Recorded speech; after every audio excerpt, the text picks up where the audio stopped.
Hello, my name is Nicole Dumang, and earlier this year I started the group Teachers in Transition. This group was a space for educators or former educators to come together and build community, share resources, and learn together while going through a career pivot and job search process. We've had meetings with just teachers in transitions to join together and talk about their experiences and things that they've learned along the way and to support each other through the process. We've also had panel events where we speak with former teachers who now have years of experience in their new roles outside of teaching. And I'm excited that today will be the first installment of a new video series where I'm interviewing recently transitioned teachers to hear about their process from applying to landing a role.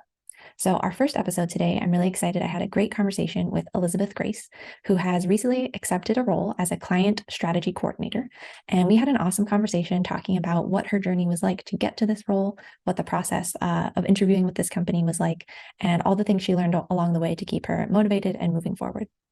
Some of the key takeaways she talked about were how it's really important to show your true self and have the interview conversation be more of a dynamic conversation. So, a little bit offline and some in the interview that is recorded. We talked about how she really made sure within the interview to not just have the interviewer have all the control and go back and forth in such a planned out way, but to really have it be more dynamic and to have the conversation flowing in both directions. And she noticed that really helping in her process. So that's just one of the things I learned from Elizabeth today, but she has lots of other insights and information to share from her journey. And I hope that you learn from her as much as I did. Enjoy.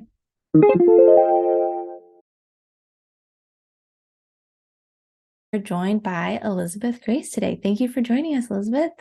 Yeah, I'm so glad to be here. This is gonna be so fun.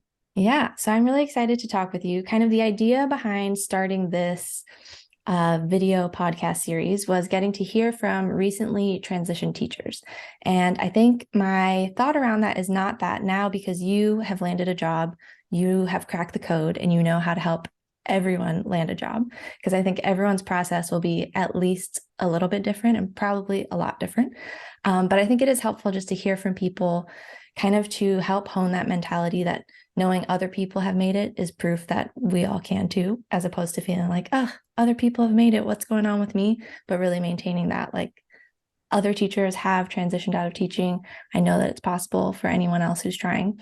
So, not that you are an expert in all things job hunt, but I know that you have some great insights to share from your process. So, I'm really excited to talk with you about that today. Yeah, and as you said, I am not an expert in any form or fashion, but I am very happy to share what I can. Awesome. All right. So, first thing before we get into any of the details, I just kind of want to hear from you. Once you take a pause, let it all settle in. How does it really feel at this moment? I know you haven't even started your new job yet, but you have accepted an offer. So, how is it feeling? Slightly unreal. A lot of times I think people that work in education kind of get this mindset that that's where you're going to stay, that there's not really any hope out.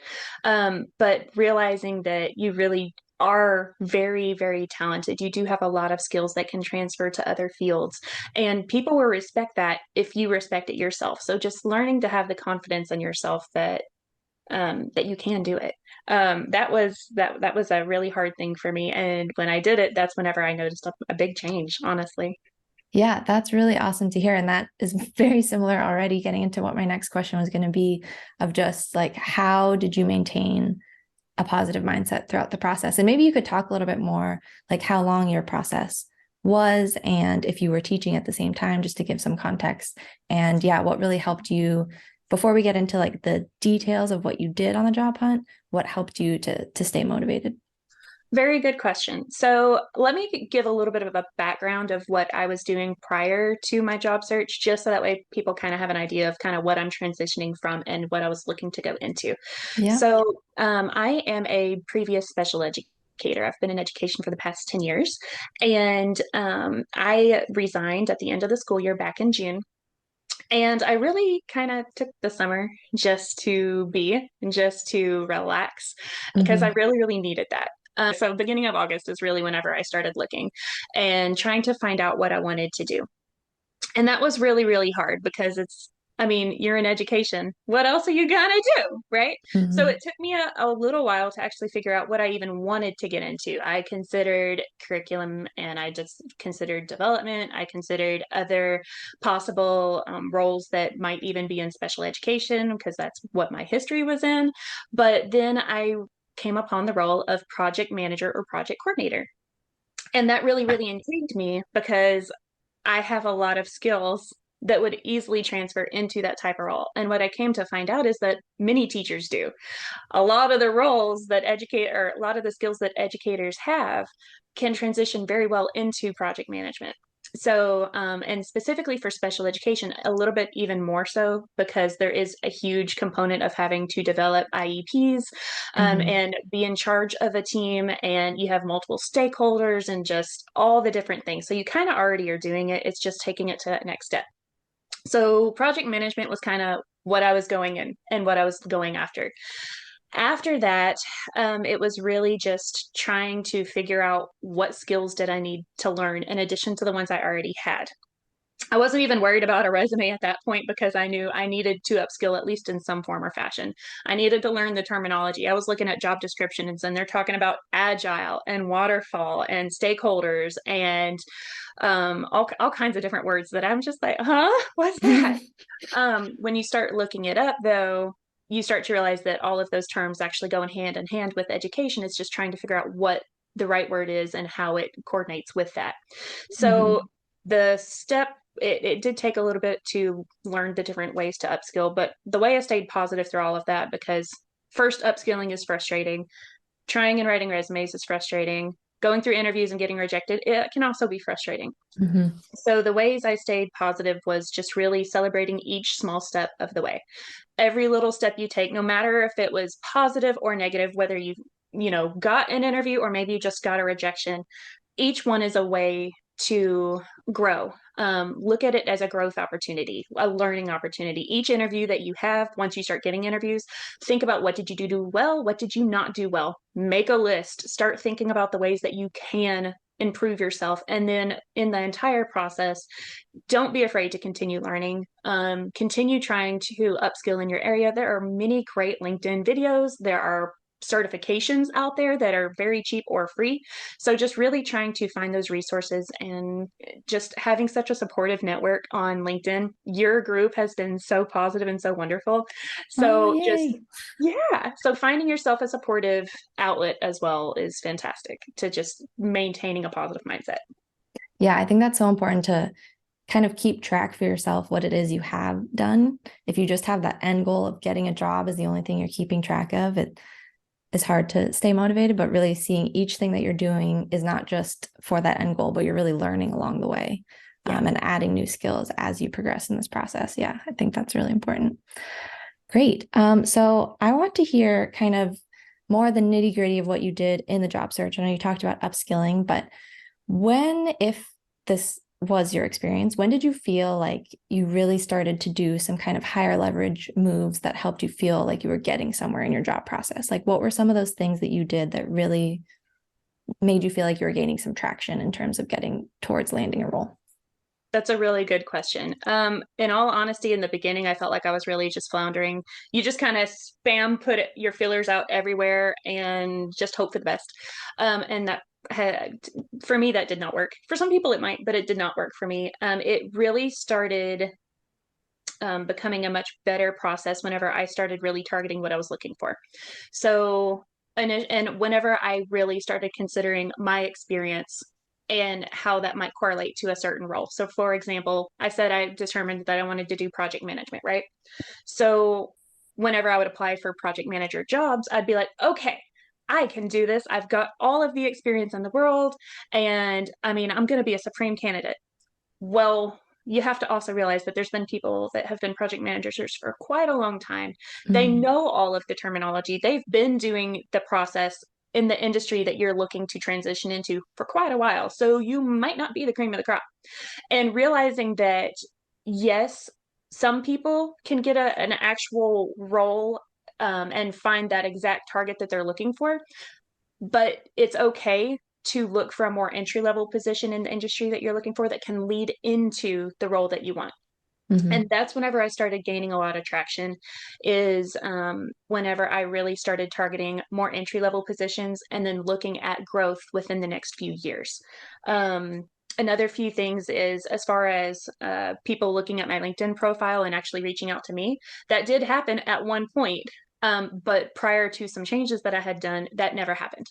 So in order to get more traction as far as recruiters actually reaching out to me, there were a few different things I did. I optimized the heck out of my LinkedIn profile. Mm-hmm. That's If a you had buzzword you hear all the time. So I'd love to hear how you did it. Yes. And so if you had seen my LinkedIn profile back in August as opposed to it is now, you would have seen a huge, huge change, big difference. The profile photo really does make a difference. Make sure it's nice, clean, pretty. Make sure that you use the banner to the best of your ability. Like for me, I'm all about positivity and wanting to make positive innovations anywhere I go. So I wanted my banner to explain that and portray that. So that's whenever, if you go look at my profile, you'll see what I'm talking about for any of you watching. So just really optimizing your brand, trying to figure out exactly what you want. And then after that, making sure that your headline, I mean, the first thing people are going to see is your LinkedIn profile picture and your headline. So making sure that your headline really targets what you're looking for. I was told, also part of the process is I made some really great connections and people who were willing to review my profile for free that were super sweet and willing to give me encouragement and guidance in the area that I wanted to. Many of them were project managers already. So they were able to kind of help me know exactly what I needed to do and what buzzwords to put in there. So that was part of the process. I used that feedback and I went in, and that's whenever I started doing the headline optimization, my about me optimization, trying to target which skills to have. The basics are make sure you have a good profile, make a picture, make sure you have a good banner, make sure your headline is really optimizing what you are looking for. Remove words like aspiring, those don't need to be there. It almost makes it sound like you're desperate and just trying to reach. So just put whatever it is that you're looking for. Be confident in what you're going for. Make sure your about me is interesting. A lot of times you'll go in and there's like maybe 3 sentences and it's kind of boring and it doesn't stand out at all.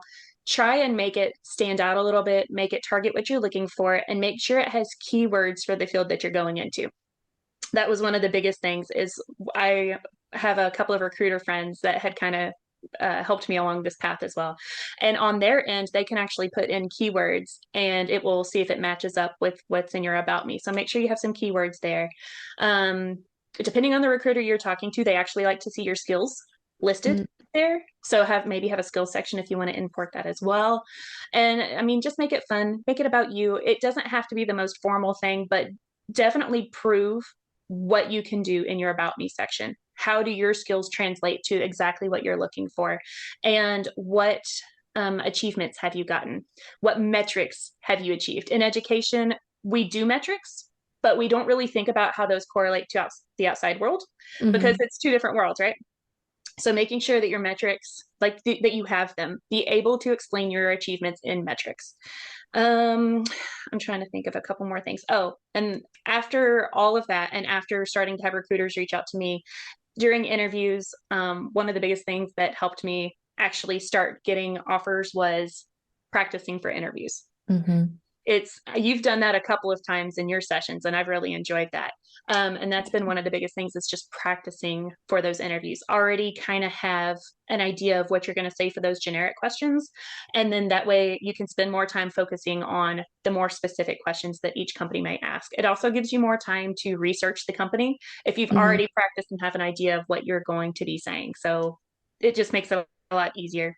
Yeah, I know in our interview prep sessions that we did, you came in sounding super prepared. Like it really stood out. I think you had written out some of the content before, like you had your answers ready, and it really sounded different from those who were just kind of winging it. I actually had created myself a script. Now, I didn't use those scripts necessarily in the interviews, but I had them kind of as a reference up. And let's be honest, in a virtual interview, they don't know what's on your screen.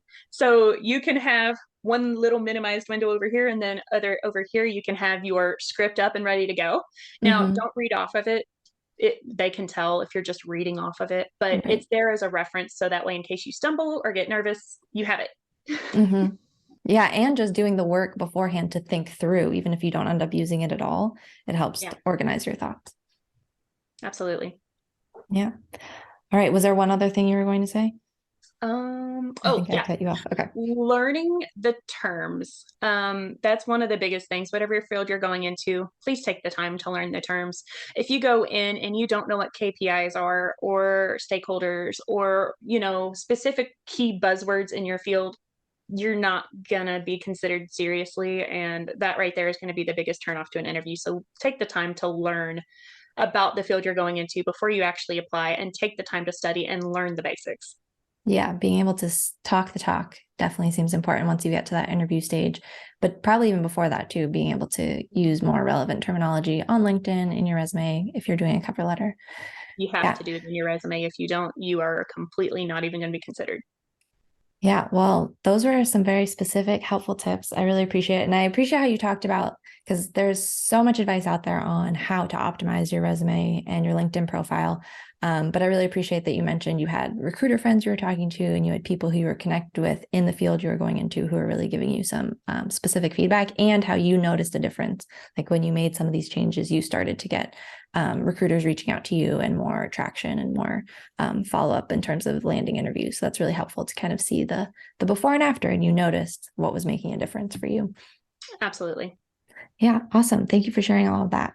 The next thing I want to hear, and again, I just want to emphasize, I know I said it at the beginning, but everyone's process is going to be different. So I don't think hearing about the timeline of your process means, oh, that's what it's going to be, and that's what I should be looking for. But I think it is just helpful to get more data points and kind of hear. I'm curious, just the process in this job that you have just accepted but have not yet started. What was the timeline like? Like, where did you find the job? How did you apply? And what did the different stages of the interview process look like? Ooh, that's a lovely question. I think I applied for the job 2 weeks ago. Okay, I'm that was pretty fast. sure like 2.5 weeks ago, maybe. Oh, I'm telling you, this company is on it. The admin assistant, she is phenomenal, so sweet, but she makes things happen and she makes it go fast. It's great. So I applied for the job, and within a few hours of applying, I actually received an email asking and wanting to set up an interview. They had me Awesome. complete a personality survey. And then within, a few minutes of that, they wanted to go ahead and schedule an interview. So we did, and we scheduled it, I think, for the next week. The entire process took about 2 weeks, 2.5 weeks, before I actually received an offer. I went through three different interviews. The first one was with an admin assistant. The second one was with what you would call more of a hiring manager, but he's also going to be my supervisor. Really cool, super fun. And then the last one was with the team of people that I'm going to be working with. Okay, so like a So panel, yeah, but just like multiple people in the same interview. right. Okay. More so. The first two were one-on-one, and then the last one was a little bit more of a panel. So it wasn't bad. It was super fun. It's super laid back. I really enjoyed it. So that was kind of my timeline, was about 2.5 weeks. And so I start on Thursday. I'm super excited. It's That's gonna be awesome. great. So Yeah, that's and really fast. it is not all of them are that fast though.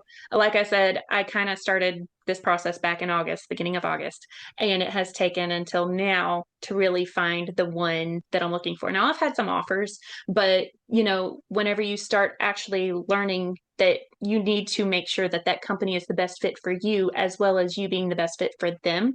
Sometimes even if you might be a good fit for them, they might not be the best fit for you, and learning to be okay with saying no. Don't just settle. Try and find one that will, at least, even if it's not the exact role you're looking for, not the exact title, find one that you are willing to find a company you're willing to work with and be with, and then grow into that role. That was, Hmm. like I said, one of the biggest things that helped me was really looking for more of an entry level position in the industry that I'm looking to go into, and then having that growth to be able to move up into that role eventually that I would want to target.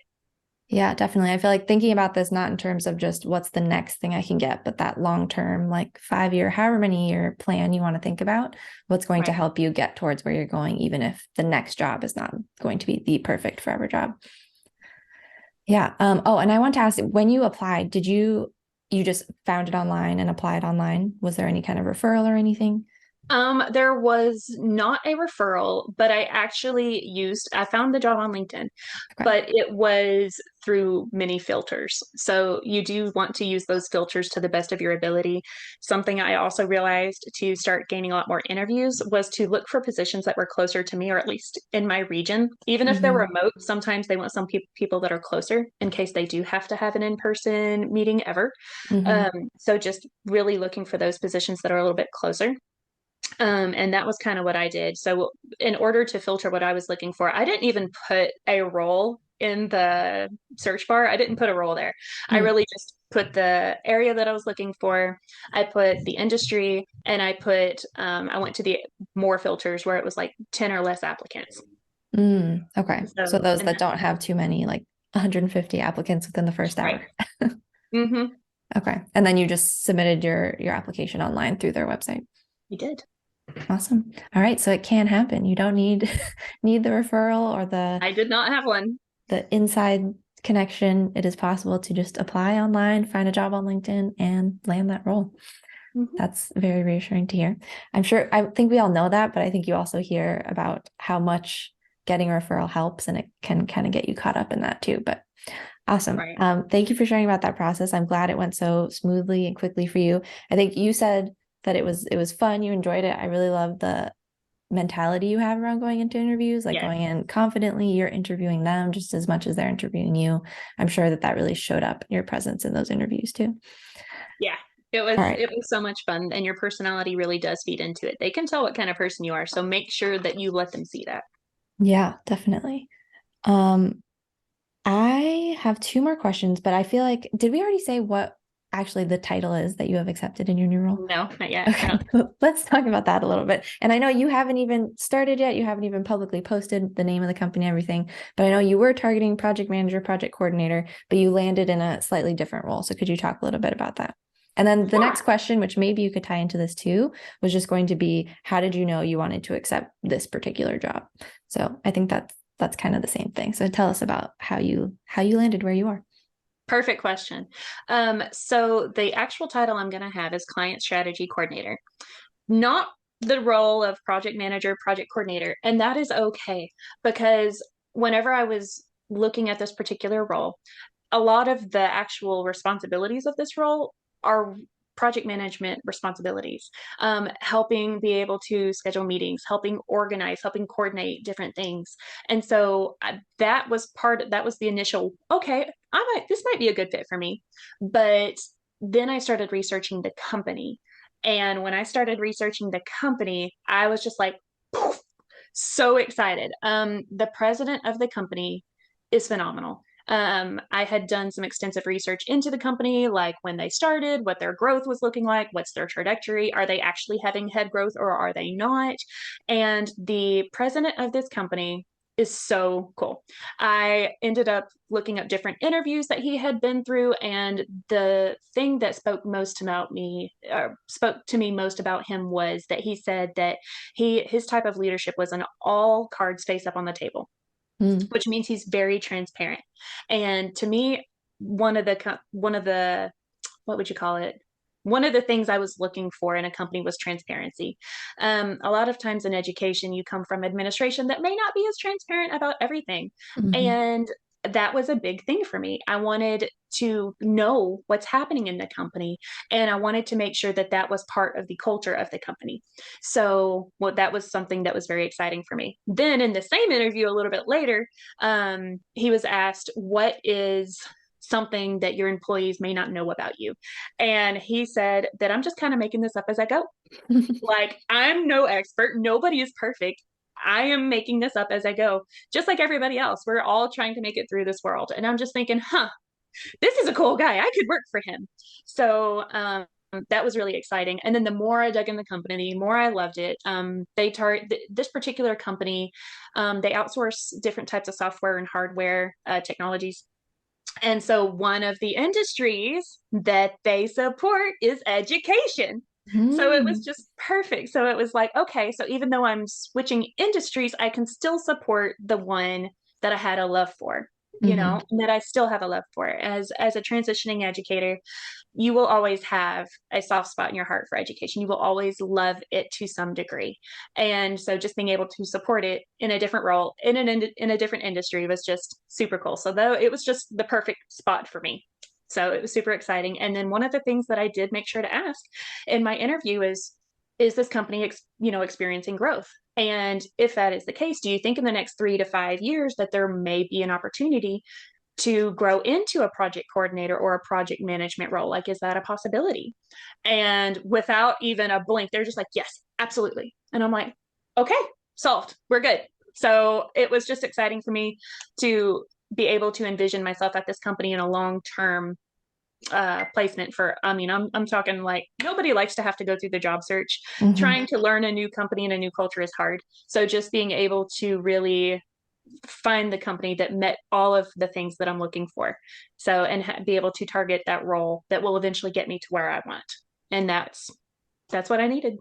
Yeah, that's awesome that even though your role you're going into is not the role you started looking for, you see a path to get there, and maybe you'll learn something along the way that changes that path anyways. It might. Yeah, Absolutely could. that's awesome that they were so open to that opportunity for growth within the company. All right. Well, I feel like we've learned a lot about your process, about where you're headed. You're starting this week, you said, in just a few days. I am. I'm so excited. Oh, sorry. Happy you're excited. The last question is just, what are you most excited about? So what is it that, like, thinking about this week, you're starting your first day, thinking about what you know the job is going to be like, what are you feeling most excited for at this moment? That's a really good question. And if any of the people from the company I'm going to be with watch this, I'm going to be like, okay, hopefully I give the right answer. But no, I'm most excited to get to meet the people that I'm going to be working with, obviously, and get to experience what it's like, I guess, out in the real world. I mean, that almost sounds weird to anybody not coming from education, but you consider education its own little world, and then the real world is everything else. So I'm excited to see what that's going to be like. And I'm excited to learn all of the new skills that I'm going to be able to within this company and within this new industry. It's a tech company. So I'm like really excited to get to tackle those new skills that I can learn in that industry. And I'm just excited to kind of see how much I will grow within the next 3 to 5 years, because I'm one of those that I never remain stagnant. I always am looking to better myself. I might be learning a new language. It might be a tech skill. It might be a new recipe. Who knows? But I'm always learning something new. And so I just can't wait to see what little Beth now is going to look like as more grown up Beth in 3 to 5 years. Yeah, that's really awesome. I have loved getting to know you through the Teachers in Transition group and then following your positive and supportive posts on LinkedIn. So I'm really excited to see how this new role plays out for you and where you go from there. So I really appreciate your time today, sharing all of your insights, your experience on this teacher transition process. So yeah, thank you for joining me today for this first episode. Thank you for having me. And anybody who wants to reach out and has any questions, like I said, I'm not an expert, but I am willing to help in any way I can. Yeah, that's awesome. And I'm sure by then you'll have more information on your LinkedIn as you're starting your new job about what exactly it is, where you're located, all that stuff. Yeah, I'll make sure to include your LinkedIn profile wherever I post this. All right. Well, thank you so much, Elizabeth. I'm actually going to pause the recording, but we can stay on just for another